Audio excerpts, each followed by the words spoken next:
be terrible. Once they come through, feel free to fill in up to the white line. We do request short people in the front. Tall people, if you would, take a step back. Give those short people a chance to see what goes on. Because after all, short people make much better windows for tall people than the other way around.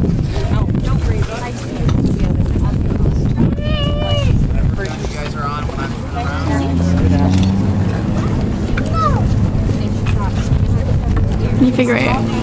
You're gonna win from yours. There we go. Can you scoot up towards Sam?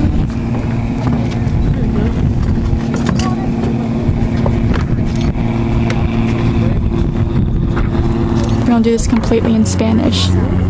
So, fuego means fire. Especially when you're videoing. And when they say fuego, that means they're gonna do it. They're gonna fire. Fuego means fire.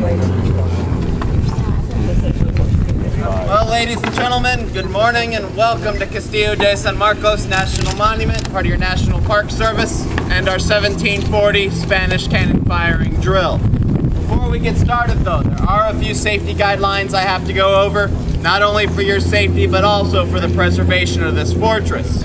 We ask all our visitors, while you're here with us today, just to simply do your part in helping us preserve this place by not climbing, sitting, or standing on any of the cannons, the cannon carriages, or the fragile shellstone walls of the fortress itself.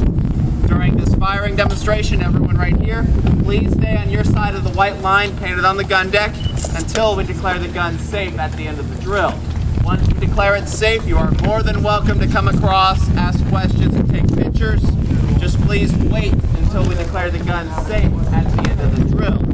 When we fire this gun, it will be very loud. If you have any small children with you, please make sure they cover their ears or cover their ears for them when the time comes. Now this gun will not go off while I'm giving you this presentation, so those of you that already have your ears covered, you can take your hands down. Now the gun we're going to fire for you today, this particular gun here is called a 6-pound iron gun. Obviously we're not talking about the gun's weight itself.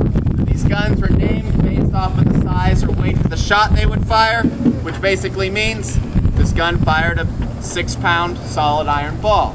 The ball was roughly the size of a baseball, and when shot out of this weapon, it could get thrown as far away as where you see our lighthouse, 1.5 miles away across this bay. But as you tour the fort today, there are larger cannons. Over there to the south, we have 16, 18, and 24-pounder bronze and iron guns. All those weapons are capable of throwing their shots up to 3 miles away from this fort. Now the drill that we're going to do on this weapon for you today, folks, is a little different than what you may have seen done at another park or a battlefield you may have visited somewhere else. And the drill that we're showing you today is specific for a fortress like the Castillo. When you're firing a gun on a battlefield, you do it really fast. Once you run out of your supplies, you turn around and you run away. In a fortress like this, you don't have that privilege to run away once you run on empty. And the drill that we're going to show you today, we are only doing it with just one gun, but it's actually designed to be done with 40 guns that this fort once had. Back in the year 1740, there were 44 working cannons on top of this building. The fortress downstairs had a storage capacity for up to 2 months of supplies. That includes the food, the water, and the gunpowder and cannonballs for the weapons.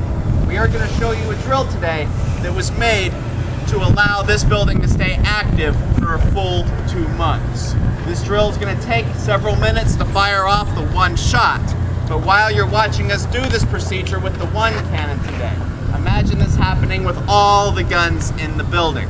While this one gun is going through its loading procedure, another cannon somewhere else, let's say in that bastion over there, would be fired. While this gun is being loaded and that gun is being fired, another cannon somewhere else is being cleaned. They would overlap the firing procedures with all the guns in this building to make this building constantly throw out cannonballs in every direction to persuade the enemy to stay back. Back in 1740, with this firing procedure, they had each gun go off once every 15 minutes. Each gun went off 4 shots every hour. That's not enough firepower to make the enemy give up on their attack, but it's definitely enough to persuade them to not move too close to this building. If you keep the enemy pushed out of the way, your supply lines stay open, and this fort can keep fighting as long as these walls continue to stand. And in all the years that this building saw military service, every single attack that this place experienced failed. The enemy walked away, unable to breach these walls, unable to starve the residents inside, and unable to push back the reinforcements that made it in. And ladies and gentlemen, everyone you see dressed out here today, other than myself and a couple other people walking around, these are our volunteers.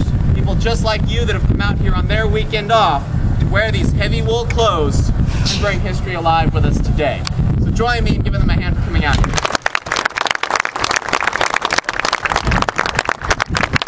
Now, ladies and gentlemen, we will let you know when it is time to cover your ears. I hope you enjoy this demonstration, and thank you for visiting Castillo de San Marcos.